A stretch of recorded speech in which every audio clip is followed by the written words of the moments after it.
నమస్కారం. ఘంటారావానికి స్వాగతం. ముందుగా ప్రధాన అంశాలు. ఎన్నికల్లో ఓటు హక్కు దరఖాస్తు నేడు ఆఖరు. అర్హులందరూ తప్పకుండా నమోదు చేసుకోవాలని ఈసీ విజ్ఞప్తి.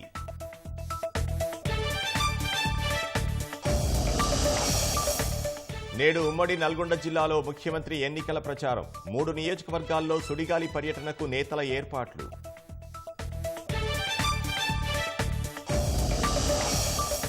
కొల్లాపూర్లో పాలమూరు ప్రజాభేరి సభకు రానున్న ప్రియాంక. 6 గ్యారంటీలను దేవరకద్ర ప్రజలకు వివరించనున్న అగ్రనేత.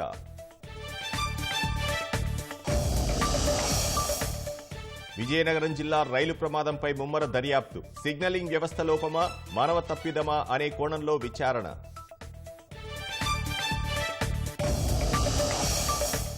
ఢిల్లీ మద్యం కేసులో సీఎం కేజ్రీవాల్కు ఈడీ సమన్లు. మనీ లాండరింగ్ కేసులో ఎల్లుండి విచారణకు రావాలని పిలుపు.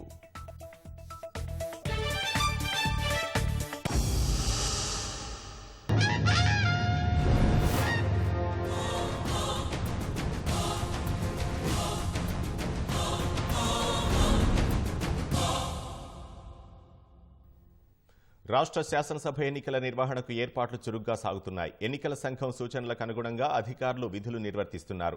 ఎన్నికల నిర్వహణకు సంబంధించి అధికారులకు ప్రత్యేక శిక్షణ ఇస్తున్నారు. మరోవైపు ఎన్నికల్లో ఓటు వేయాలనుకునే వారు ఓటు హక్కు కోసం దరఖాస్తు చేసుకునే గడువు నేటితో ముగియనుంది. అర్హులెవరైనా ఉంటే బీఎల్ఓల వద్ద లేదా ఆన్లైన్లో దరఖాస్తు చేసుకోవచ్చని ఈసీ సూచించింది. ఓటర్ల తుది జాబితా అనంతరం రాష్ట్రంలో ఇప్పటి వరకు మరో 4.5 లక్షల ఓట్లు పెరిగాయి. అక్టోబర్ 4వ తేదీన ప్రకటించిన జాబితా ప్రకారం రాష్ట్రంలో ఓటర్ల సంఖ్య 3,17,00,000కు చేరింది. ఈ నెల 4వ తేదీ నుంచి ఇప్పటి వరకు రాష్ట్ర వ్యాప్తంగా ఓటు హక్కు నమోదు కోసం ఫారం 6 దరఖాస్తులు 7,89,000కు పైగా వచ్చాయి. వాటిలో ఇప్పటి వరకు 4,98,000కు పైగా దరఖాస్తులను పరిష్కరించి 4,54,000 మందికి ఓటు హక్కు కల్పించారు. నవంబర్ 10వ తేదీలోపు మిగిలిన 91,000 దరఖాస్తులను పరిష్కరించి అర్హులకు ఓటు హక్కు కల్పించాల్సి ఉంది. అసెంబ్లీ ఎన్నికల్లో ఓటు వేయాలనుకునే వారు ఓటు హక్కు కోసం దరఖాస్తు చేసుకునే గడువు నేటితో ముగియనుంది. అసెంబ్లీ ఎన్నికలు నవంబర్ 30న జరగనుండగా 3న నోటిఫికేషన్ విడుదల కానుంది. నవంబర్ 10 వరకు నామినేషన్లకు, 15 వరకు ఉపసంహరణకు తుది గడువు ప్రకటించారు. ఆ రోజు వరకు కొత్త ఓటర్ల చేర్పు ప్రక్రియ కొనసాగుతుంది. మరోపక్క ఎన్నికల కోడ్ అమలులో ఉన్నందున పోలీసులు విస్తృతంగా తనిఖీలు నిర్వహిస్తున్నారు. ఇప్పటి వరకు భారీగా నగదు, బంగారం, వెండి, ఆభరణాలు స్వాధీనం చేసుకున్నారు. ఈ నేపథ్యంలో ఎన్నికలు, రాజకీయాలతో సంబంధం లేని నగదును త్వరగా విడుదల చేయాలని కేంద్ర ఎన్నికల సంఘం రాష్ట్ర అధికారులను ఆదేశించింది. ఎన్నికలు జరుగుతున్న రాష్ట్రాల ప్రధాన ఎన్నికల అధికారులతో దృశ్య మాధ్యమ సమీక్ష నిర్వహించిన ఈసీ తనిఖీల సందర్భంగా నగదు తీసుకెళ్తున్న సామాన్య ప్రజలకు ఇబ్బంది కలుగుతోందని పేర్కొంది. అటువంటి పరిస్థితుల్లో జిల్లా గ్రీవెన్సెస్ కమిటీల అనుమతితో నగదు వెంటనే విడుదల చేయాలని స్పష్టం చేసింది. ఎన్నికల ప్రకటన వచ్చే వరకు ఓట్ల తొలగింపునకు సంబంధించి 10,60,000కు పైగా ఫారం 7 దరఖాస్తులు వచ్చాయని, వాటిలో కేవలం 10,000 మినహా మిగతా అన్నింటినీ పరిష్కరించినట్లు తెలిపారు. అక్టోబర్ 9వ తేదీ తర్వాత వచ్చిన ఫారం 7 దరఖాస్తులను ఎన్నికల ప్రక్రియ ముగిశాకే పరిశీలిస్తామన్నారు. ఎన్నికల విధులకు సంబంధించిన అంశాలపై జీహెచ్ఎంసీ నగర పోలీస్ అధికారులకు ఫ్లయింగ్ స్క్వాడ్ బృందాలు, స్టాటిక్ సర్వైలెన్స్ బృందాలకు శిక్షణ ఇచ్చారు. బంజారాహిల్స్ లోని కమాండ్ కంట్రోల్ కేంద్రంలో శిక్షణ కార్యక్రమం కొనసాగింది.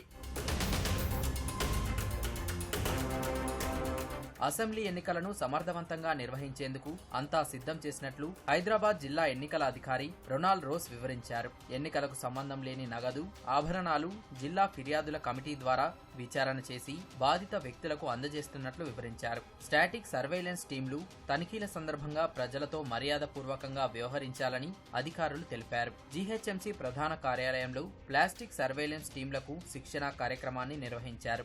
ఓటర్లను ప్రభావితం చేసే ప్రేరేపణలను నిరోధించడంలో క్షేత్రస్థాయిలో ఈ బృందాలు కీలక పాత్ర పోషిస్తాయని సిపి సందీప్ శాండిల్యా ట్విట్టర్ ద్వారా తెలిపారు. రాచకొండ వ్యాప్తంగా ఇప్పటికే 12 ఫ్లాగ్ మార్చులు పూర్తి చేశామని రాచకొండ సిపి డిఎస్ చౌహాన్ వెల్లడించారు. రాచకొండ పరిధిలో 3,326 పోలింగ్ కేంద్రాలు, 1,035 లైసెన్స్డ్ వెపన్స్ ఉన్నాయని, ఇందులో 861 వెపన్స్ డిపాజిట్ అయ్యాయని తెలిపారు. ఇప్పటి వరకు ఒక్క రాచకొండ పరిధిలోని 36 కోట్లు సీజ్ చేశామని వివరించారు. కరీంనగర్ జిల్లా హుజూరాబాద్ సమీపంలోని పరకాలలో ఎమ్మెల్యే ఈటల రాజేందర్ వాహనాన్ని పోలీసులు తనిఖీ చేశారు. శామీర్పేటలోని తన నివాసం నుంచి హుజూరాబాద్ వస్తుండగా ఈ తనిఖీలు నిర్వహించారు. ఉమ్మడి నల్గొండ జిల్లాలో ప్రచార పర్వంలో ముందున్న భారాస పార్టీ శ్రేణుల్లో మరింత ఉత్తేజం నింపడానికి సీఎం కేసీఆర్ రంగంలోకి దిగారు. ప్రచారంలో భాగంగా ఇవాళ హుజూర్నగర్, మిర్యాలగూడ, దేవరకొండ నియోజకవర్గాల్లో నిర్వహించే ప్రజా ఆశీర్వాద సభల్లో సీఎం పాల్గొననున్నారు. ఆయా ఎమ్మెల్యేలకు మద్దతుగా ప్రచారం చేయనున్నారు. దీంతో ముగ్గురు ఎమ్మెల్యేలు సభలను ప్రతిష్టాత్మకంగా నిర్వహించాలని భారీ జనసమీకరణకు ఏర్పాట్లు చేశారు. సార్వత్రిక ఎన్నికల ప్రచారంలో భాగంగా ఉమ్మడి నల్గొండ జిల్లాలో ఇప్పటికే 5 నియోజకవర్గాల్లో ప్రచారం నిర్వహించిన కేసీఆర్ నేడు హుజూర్నగర్ నియోజకవర్గంలో నిర్వహించే ప్రజా ఆశీర్వాద సభలో పాల్గొనున్నారు. పట్టణ శివార్లో నిర్వహించే సభకు సుమారు 1,00,000 మంది జనం వస్తారని స్థానిక ఎమ్మెల్యే శానంపూడి సైదిరెడ్డి తెలిపారు. సభా వేదికతో పాటు నాయకులు, కార్యకర్తల కోసం ప్రత్యేక గ్యాలరీలు ఏర్పాటు చేశారు. హుజూర్నగర్ మొత్తం గులాబీమయంగా మారిందని, స్వాతంత్ర్యం వచ్చిన తరువాత ఇంత అభివృద్ధి చేసిన నాయకుడు ఎవరూ లేరని సైదిరెడ్డి అన్నారు. హుజూర్నగర్ కాన్స్టిట్యున్సీ నలుమూలల నుంచి, తాండాల నుంచి, ఊర్ల నుంచి, అన్ని ఊర్ల నుంచి పెద్ద ఎత్తున జనం తరలిరాబోతా ఉన్నారు. వారందరూ కూడా కేసీఆర్ మీటింగ్ వినడానికి, కేసీఆర్ గారికి అశేష స్వాగతం పలకడానికి సిద్ధంగా ఉన్నారు. ఎందుకంటే ఇది మొట్టమొదటి మీటింగ్, మన ప్రచారాన్ని ప్రారంభించే మీటింగ్, మంచి టైం కాబట్టి ముఖ్యమంత్రి గారు ఫస్ట్ సభ హుజూర్నగర్ లో పెట్టబోతా ఉన్నారు. ఈ సభతోటి ఈ గులాబీ హుజూర్నగర్ లో గులాబీ ఏంది, హుజూర్నగర్ లో మొత్తం కాన్స్టిట్యున్సీ గులాబీమయం కాబోతా ఉందని తెలియజేస్తా ఉన్నాం. ఖచ్చితంగా మిగతా అందరూ కూడా మా ప్రజలందరికీ కోరుతా ఉన్నా, రేపు మన ముఖ్యమంత్రి గారి సభని జయప్రదం చేయండి. హుజూర్నగర్ సభ అనంతరం మిర్యాలగూడ నియోజకవర్గంలో జరిగే ప్రజాశీర్వాద సభలో సీఎం కేసీఆర్ పాల్గొని ప్రసంగిస్తారు. మిర్యాలగూడలోని ఎన్సీపీ క్యాంపు గ్రౌండ్లో జరిగే సభకు సుమారుగా 50,000 మంది హాజరవుతారని స్థానిక ఎమ్మెల్యే నల్లమోతు భాస్కర్రావు తెలిపారు. సభకు హాజరయ్యే నాయకులు, కార్యకర్తలు, అభిమానుల కోసం ప్రత్యేక ఏర్పాట్లు చేసినట్లు ఆయన తెలిపారు. మా బీఆర్ఎస్ శ్రేణులు, ప్రజలు, మరి పట్టణ ప్రజలు, మండలాల్లో ఉన్న ప్రజలందరూ కూడా పెద్ద ఎత్తున ఈ యొక్క మీటింగ్ రావడానికి, తరలి రావడానికి అన్ని సన్నాహాలు చేసుకుంటున్నారు. ఎందుకంటే దాదాపుగా 80,000 నుంచి 1,00,000 మంది రావాలని మరి వాళ్ళందరూ అన్ని ఏర్పాట్లు చేసుకుంటున్నారు. ఈ సభకి పెద్ద ఎత్తులో అందరూ కూడా పట్టణ ప్రజలు గాని అందరూ కూడా మా ముఖ్యమంత్రి గారి యొక్క ఆశీర్వాద సభకి వచ్చి ఆశీర్వదించవలసిందిగా మనందరినీ కోరుతున్నాం. హుజూర్నగర్, మిర్యాలగూడ సభలు అనంతరం చివరగా దేవరకొండ నియోజకవర్గంలో నిర్వహించే ప్రజా ఆశీర్వాద సభలో సీఎం కేసీఆర్ పాల్గొంటారు. ఎమ్మెల్యే క్యాంపు కార్యాలయం పక్కన సభా ప్రాంగణం ఏర్పాటు చేశారు. సభాస్థలిని స్థానిక ఎమ్మెల్యే రవీంద్రనాయక్ ముఖ్య నాయకులతో కలిసి పరిశీలించారు. సభలో దాదాపు 50,000 మంది ప్రజలు పాల్గొనేందుకు వీలుగా ఏర్పాట్లు చేశారు.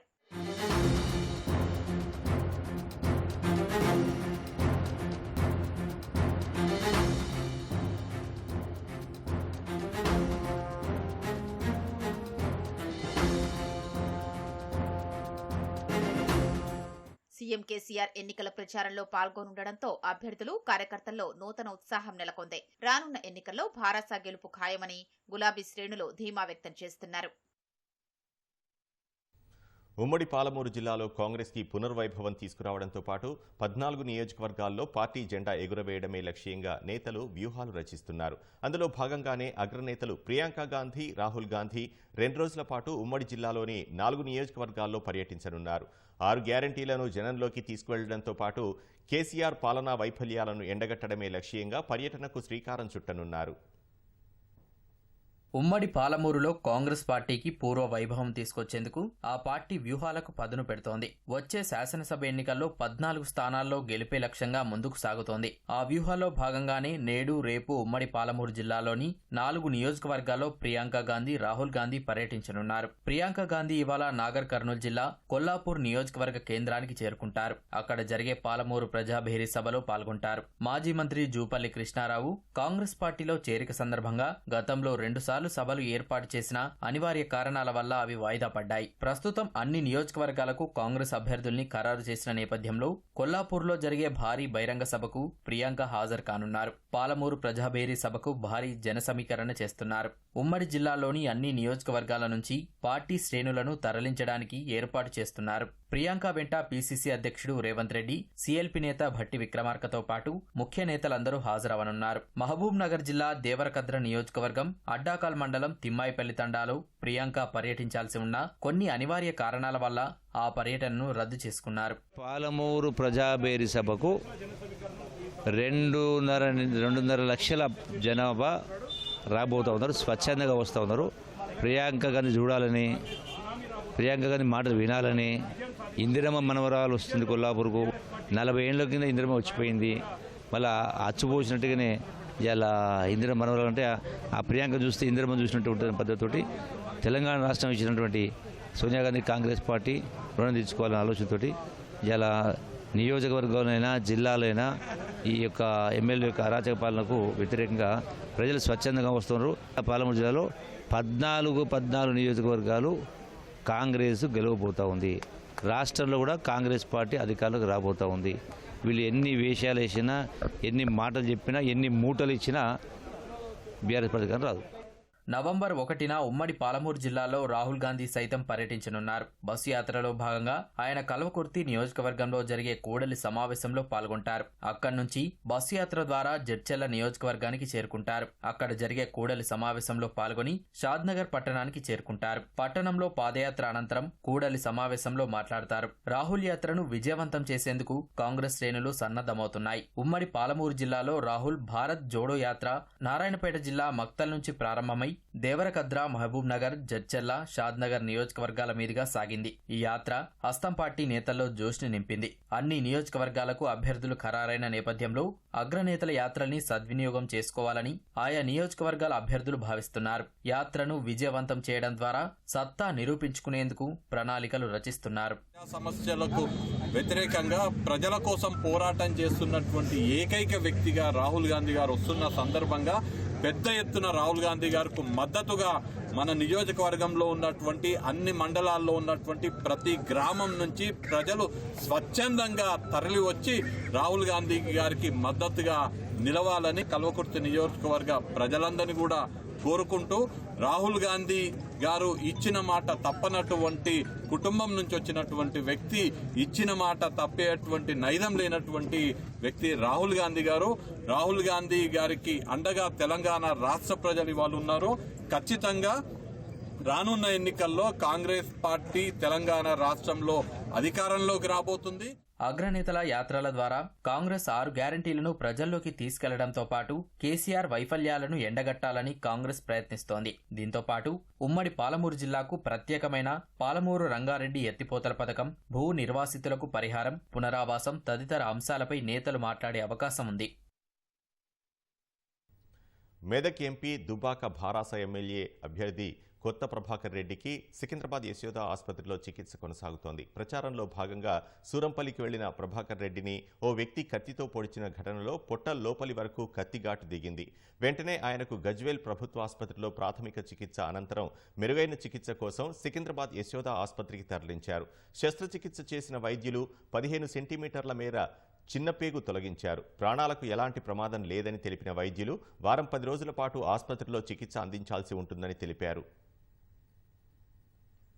ఎన్నికల ప్రచారంలో ఉన్న మెదక్ ఎంపీ దుబ్బాక భారాస ఎమ్మెల్యే అభ్యర్థి కొత్త ప్రభాకర్ రెడ్డిపై కత్తితో దాడి ఘటన తెలంగాణ వ్యాప్తంగా కలకలం రేపింది. సూరంపల్లిలో ప్రచారం చేస్తున్న ఆయనపై రాజు అనే వ్యక్తి కత్తితో దాడి చేశాడు. వెంటనే ప్రభాకర్ రెడ్డిని గజ్వేల్ ప్రభుత్వాసుపత్రికి తరలించి ప్రాథమిక చికిత్స అందించినప్పటికీ అంతర్గతంగా రక్తస్రావం అవుతున్నట్లు గుర్తించిన వైద్యులు మెరుగైన వైద్యం కోసం సికింద్రాబాద్ యశోద ఆసుపత్రికి తరలించారు. విషయం తెలుసుకున్న మంత్రి హరీష్ రావు ఫోన్లో ప్రభాకర్ రెడ్డితో మాట్లాడడం సహా నేరుగా యశోద ఆసుపత్రికి చేరుకున్నారు. ఆసుపత్రిలో అన్ని ఏర్పాట్లను, వైద్య సేవల్ని మంత్రి స్వయంగా పర్యవేక్షించారు. కొత్త ప్రభాకర్ కి కత్తిఘాటు కారణంగా పెద్ద, చిన్న పేగులకు కలిపి 4 చోట్ల గాయాలైనట్లు గుర్తించిన వైద్యులు 3 గంటలకు పైగా శ్రమించి శస్త్రచికిత్స దిగ్విజయంగా పూర్తి చేసినట్లు ప్రకటించారు.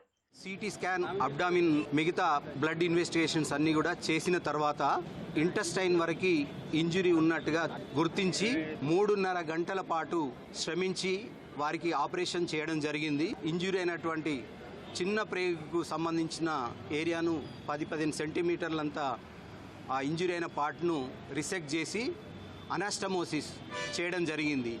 తర్వాత వారిని ఎమర్జెన్సీ వార్డు, పోస్ట్ ఆపరేటివ్ కేర్కి షిఫ్ట్ చేయడం జరిగింది. చాలా క్విక్గా, త్వరితగతంగా మనం ఇన్సిడెంట్ నుంచి హాస్పిటల్కి రావడం, హాస్పిటల్లో ఏమాత్రం టైం వేస్ట్ కాకుండా తొందరగా తీసుకురాని దానివల్ల సర్జరీకి లోపల ఇన్ఫెక్షన్ ఇంకా ప్రబలలేదు. మేము ఆ సెగ్మెంట్ ఏదైతే హోల్స్ పడున్న చిన్న పేగుని రిమూవ్ చేసి జాయింట్ వేయగలిగాం. అదే డిలే అయి ఉంటే పేషెంట్ సెప్సిస్లోకి పోయే అవకాశం కూడా ఉండేది, జాయింట్ వేయలేని పరిస్థితి కూడా ఉండేది. రక్తస్రావాన్ని కూడా ఆపగలిగాం. ఆ ఉన్న 4 హోల్స్ కలిగిన ఇంటెస్టైన్ అరౌండ్ 15 సెంటీమీటర్ల నుంచి లెంగ్త్ ఇంటెస్టైన్ని రిమూవ్ చేసి మేము దానికి జాయింట్ అతుకు వేయగలిగాం. తర్వాత పేషెంట్ని ఎక్స్ట్యూబేట్ చేశాము. ప్రస్తుతానికి స్టేబుల్గా ఉన్నారు. ప్రభాకర్ రెడ్డిపై దాడి గురించి తెలుసుకున్న మంత్రులు తలసాని శ్రీనివాస్ యాదవ్, మల్లారెడ్డి, జగదీష్ రెడ్డి ఆసుపత్రికి చేరుకుని ఆయన కుటుంబ సభ్యుల్ని పరామర్శించారు. సీఎం కేసీఆర్ కూడా ఆసుపత్రికి చేరుకుని ఆయన పరిస్థితిని వైద్యుల్ని అడిగి తెలుసుకున్నారు. స్వయంగా ప్రభాకర్ ని కలిసి కలత చెందవద్దని, అండగా ఉంటామని హామీ ఇచ్చారు. ఘటనలో ప్రభాకర్ ని కాపాడే యత్నంలో గాయపడిన గన్మెన్ ని సైతం సీఎం కేసీఆర్ పరామర్శించి ప్రభాకర్ ని కాపాడినందుకు కృతజ్ఞతలు తెలిపారు. ప్రభాకర్ రెడ్డిపై దాడిని ఖండించిన మంత్రులు దీన్ని వెనుకున్న వారిపై చర్యలు తీసుకోవాలని పోలీసులు ఈసీని కోరారు. అసలు జనరల్ గా మన దగ్గర ఆ వాతావరణం ఉండదు. ఏదైనా కానీ విమర్శ, ప్రతి విమర్శ, మన పార్టీ సిద్ధాంతాలు లేకపోతే ప్రభుత్వానికి సంబంధించి పాలసీస్ చెప్పుకోవడం, ప్రజల మధ్యలోకి వెళ్లడం, ఇవన్నీ జరుగుతాయి. కానీ బట్ ఈ విధమైనటువంటి హత్య రాజకీయాలు చేయడం అనేది ఇది సరైనటువంటి పద్ధతి కాదు. దీని మీద రాష్ట్ర పోలీస్ యంత్రాంగం కానివ్వండి, అదేవిధంగా ఎలక్షన్ కమిషన్ కానివ్వండి సీరియస్ గా తీసుకోవాలి.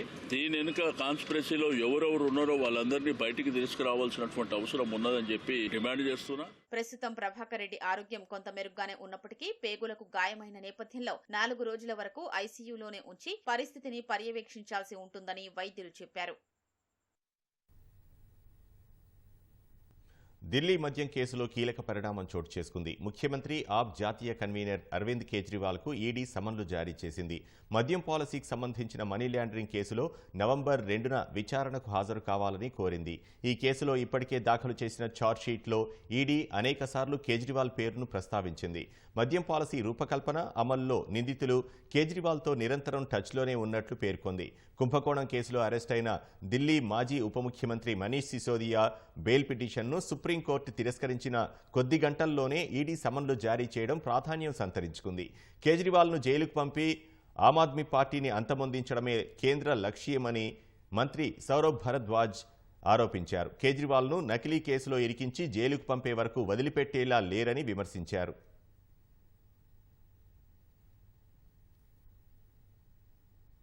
విజయనగరం జిల్లాలో జరిగిన రైలు ప్రమాదం అనేక ప్రశ్నలు లేవనెత్తుతోంది. ప్రమాదానికి సిగ్నలింగ్ వ్యవస్థ లోపమా లేదంటే మానవ తప్పిదమా అనేది తేలాల్సి ఉంది. Rayagada passenger loco pilot, assistant loco pilot ఇద్దరూ ప్రమాదంలో మరణించడంతో ఉన్నతాధికారుల బృందం ఏం తేలుస్తుందనేది ఉత్కంఠగా మారింది. ఉన్నత స్థాయి దర్యాప్తు నివేదిక వస్తే తప్ప కారణాలు తెలిసే అవకాశం లేదు. విజయనగరం జిల్లాలో 14 మంది ప్రయాణికుల్ని బలిగొన్న రైలు ప్రమాదానికి స్పష్టమైన కారణాల కోసం రైల్వే యంత్రాంగం దృష్టి సారించింది. ప్రమాదం జరిగిన 19 గంటల్లోనే ట్రాక్ను పునరుద్ధరించిన రైల్వే అధికారులు అంతే వేగంతో ప్రమాద కారణాలు నిగ్గు తేల్చే పనిలో పడ్డారు. ఆటోమేటిక్ సిగ్నల్ విధానంలో 2 చోట్ల లోపాలు ఉన్నాయని కొందరు చెబుతుంటే, రాయగడ ప్యాసింజర్ లోకో పైలట్ హెచ్చరికలు పాటించకుండా వేగంగా వెళ్లడమే కారణమై ఉంటుందనేది మరో వాదన. రైలు మార్గాల్లో అన్ని చోట్ల అబ్సల్యూట్ బ్లాక్ సిస్టమ్ ఏబిఎస్ ఉంటుంది. అంటే ఒక రైలు తర్వాతి స్టేషన్ కు చేరుకున్నాకే వెనుక స్టేషన్ లో మరో రైలు కదిలేందుకు అనుమతిస్తారు. మన రాష్ట్రంలోని రైల్వే మార్గాల్లో అత్యధికంగా ఇదే విధానం ఇప్పటికీ ఉంది. ఇందులో ఒక భాగం ఇంటర్మీడియట్ బ్లాక్ విధానం. దీనిలో 2 స్టేషన్ల మధ్య ఒక చోట సిగ్నల్ పోస్ట్ ఉంటుంది. అంటే ఓ స్టేషన్ లో బయలుదేరిన రైలు మధ్యలో ఉన్న సిగ్నల్ పోస్ట్ దాటిన తర్వాత వెనుక స్టేషన్ నుంచి మరొక రైలు కదిలేందుకు గ్రీన్ సిగ్నల్ ఇస్తారు. కొంతకాలంగా పలు మార్గాల్లో ఆటోమేటిక్ బ్లాక్ సిస్టమ్ అమలు చేస్తున్నారు. ఇందులో ఒక స్టేషన్ కు తర్వాత స్టేషన్ కు మధ్య ఉండే దూరంలో సగటున 1 నుంచి 1.5 కిలోమీటర్ దూరానికి ఒకటి చొప్పున ఆటోమేటిక్ సిగ్నల్ పోస్ట్ ఉంటుంది. రైలు ఒక సిగ్నల్ పోస్ట్ దాటి వెళ్ళాక వెనుక సిగ్నల్ పోస్ట్ వద్ద మరొక రైలు బయలుదేరేందుకు గ్రీన్ సిగ్నల్ లభిస్తుంది. ప్రస్తుతం రైలు ప్రమాదం జరిగిన కొత్త వలస విజయనగరం మార్గంలోనూ ఆటోమేటిక్ సిగ్నల్ విధానమే ఉంది. కృష్ణా కెనాల్ స్టేషన్ నుంచి విజయవాడ మీదుగా ముస్తాబాద్ స్టేషన్ వరకు కేవలం 18 కిలోమీటర్ల పరిధిలో మాత్రమే ఆటోమేటిక్ సిగ్నల్ విధానం అందుబాటులో ఉంది. మిగిలిన 110 స్టేషన్ల పరిధిలో దాదాపు 60 స్టేషన్లలో ఏబిఎస్ ఉంది. మరో 50 స్టేషన్లకు మధ్య దూరం అధికంగా ఉండటంతో ఇంటర్మీడియట్ బ్లాక్ సిస్టమ్ ఉంది.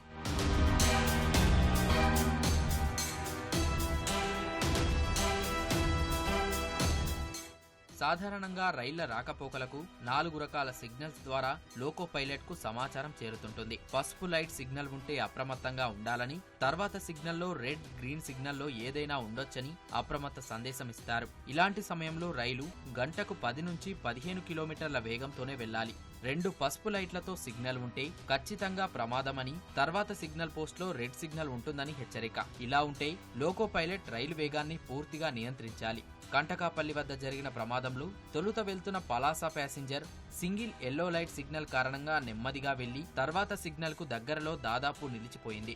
అదే సమయంలో వెనుక రాయగడ ప్యాసింజర్ ఎందుకు వేగంగా వచ్చింది?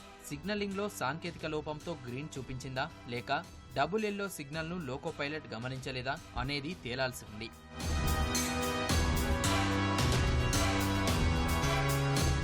కంటకాపల్లి, అలమండ రైల్వే స్టేషన్ల పరిధిలో 3 లైన్లు ఉన్నాయి. వాటిలో ఎక్కడా క్రాసింగ్స్ కూడా లేవు. ఈ మధ్యలో 2 ఆటోమేటిక్ సిగ్నల్ పోస్టుల్లో ఆదివారం ఉదయం నుంచి బ్లాంక్స్ వస్తున్నట్లు గుర్తించారు.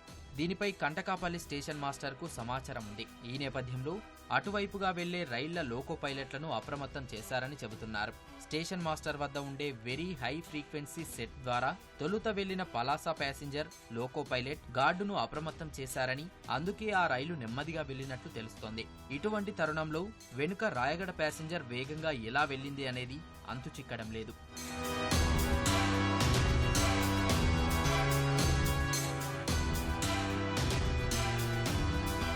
సాధారణంగా గ్రీన్ సిగ్నల్ ఉన్నప్పుడు రైలు 100 నుంచి 130 కిలోమీటర్ల వేగంతో పరుగులు పెట్టొచ్చు. కానీ ఎల్లో, డబుల్ ఎల్లో సిగ్నల్స్ ఉంటే మాత్రం స్టాండర్డ్ స్పీడ్ రెస్ట్రిక్షన్స్ పాటించాల్సి ఉంటుంది. అంటే 10 నుంచి 15 కిలోమీటర్ల వేగంతోనే వెళ్ళాలి.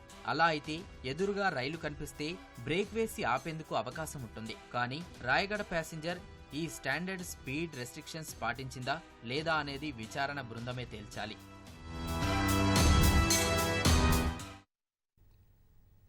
భారత్ కెనడా మధ్య దౌత్యపరమైన ఉద్రిక్త పరిస్థితులు నెలకొన్న వేళ ఖలిస్తానీ సానుభూతి పరులు మరోసారి రెఫరెండం నిర్వహించారు. ఈ అనధికార ఓటింగ్లో వేల సంఖ్యలో ఖలిస్తానీ అనుకూలవాదులు పాల్గొన్నట్లు తెలుస్తోంది. అమెరికాకు చెందిన సిక్స్ ఫర్ జస్టిస్ ఆధ్వర్యంలో రెఫరెండం నిర్వహించినట్లు స్థానిక మీడియా పేర్కొంది. దాదాపు 2 లక్షల మంది పాల్గొన్నట్లు చెబుతున్నప్పటికీ ఈ సంఖ్యపై స్పష్టత లేదు. ఖలిస్తానీ ఉగ్రవాది హర్దీప్ సింగ్ నిజ్జర్ హత్యకు గురైన గురుద్వారా దగ్గరే ఈ ఓటింగ్ నిర్వహించారు. ఇందులో ఖలిస్తానీ మద్దతుదారులు పాల్గొన్నప్పటికీ అనేక మంది సిక్కులు దీన్ని వ్యతిరేకిస్తున్నట్లు తెలుస్తోంది. కెనడాలో ఖలిస్తానీ సానుభూతి పరులను గతంలోనూ రెఫరెండం జరిపారు. ఈ పరిణామాలపై భారత ప్రభుత్వం తీవ్ర అభ్యంతరం వ్యక్తం చేసినప్పటికీ కెనడా ప్రభుత్వం మాత్రం నిమ్మకు నీరెత్తినట్లు వ్యవహరిస్తోంది.